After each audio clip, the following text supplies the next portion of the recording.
जय हिंद दोस्तों, मैं निखत परवीन और आपका स्वागत है हमारे यूट्यूब चैनल पर। क्या ईरान के पास सच में 28,000 मिसाइलें हैं या यह सिर्फ एक डर फैलाने वाला आंकड़ा है जिसे नेतन्याहू दोहरा दोहरा कर अमेरिका को मैदान में उतारना चाहते हैं। सवाल उठता है कि क्या यह सच्चाई है या रणनीतिक चाल। अब तक की रिपोर्टों में ईरान के पास 2000 से लेकर 8000 तक मिसाइलों की बात सामने आई है, मगर अब अचानक नेतन्याहू कहते हैं कि 28,000। क्यों?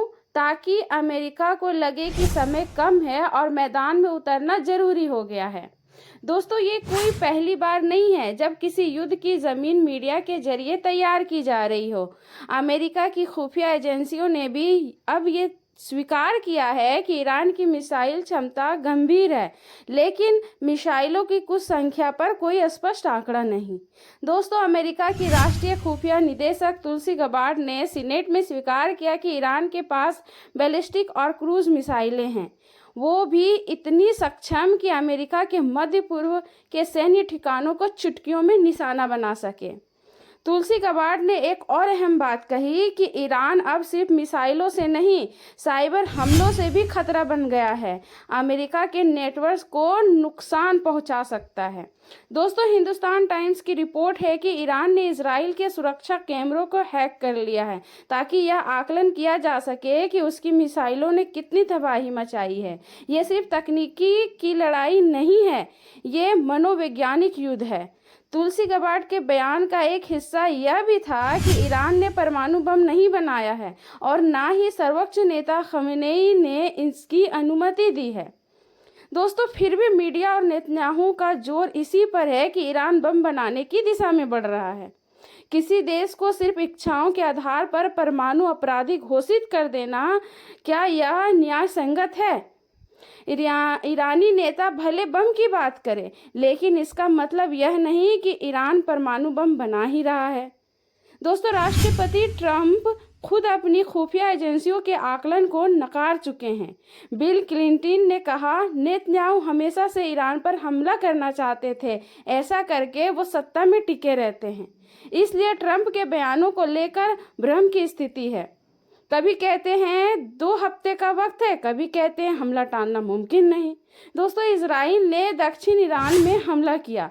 रिपोर्ट आई कि IRGC के एक अहम कमांडर सैयद मारे गए। कहीं उन्हें परमाणु वैज्ञानिक कहा जा रहा है तो कहीं आतंकवादी। दोस्तों, हाइफा में ईरानी मिसाइलें गिरी, 23 लोग घायल हुए, मगर नुकसान कितना हुआ इसकी कोई सटीक जानकारी नहीं। ईरान का कहना है कि अगर अमेरिका युद्ध में कूदा तो सबके लिए बर्बादी तय है।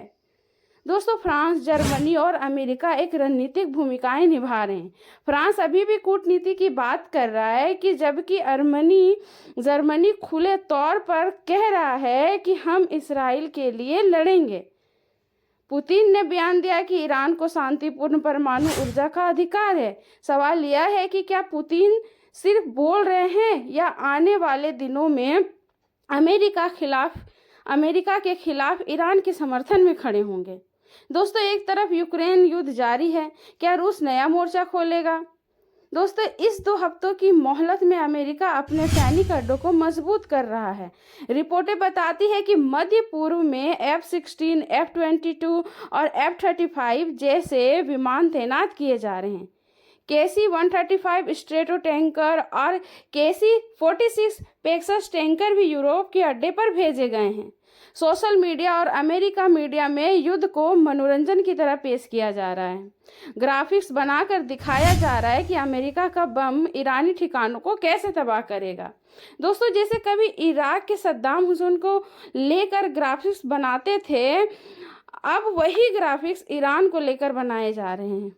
न्यूयॉर्क टाइम्स की रिपोर्ट आई कि खमेनेई ने अपने उत्तराधिकारों को नियुक्त कर दिया, लेकिन ये खबरें अनाम सूत्रों के हवाले से हैं, जिन्हें संदेह से ही देखना चाहिए। क्या वाकई ईरान डरा हुआ है या फिर ये सब अमेरिका को हमले के लिए उकसाने की एक कोशिश है?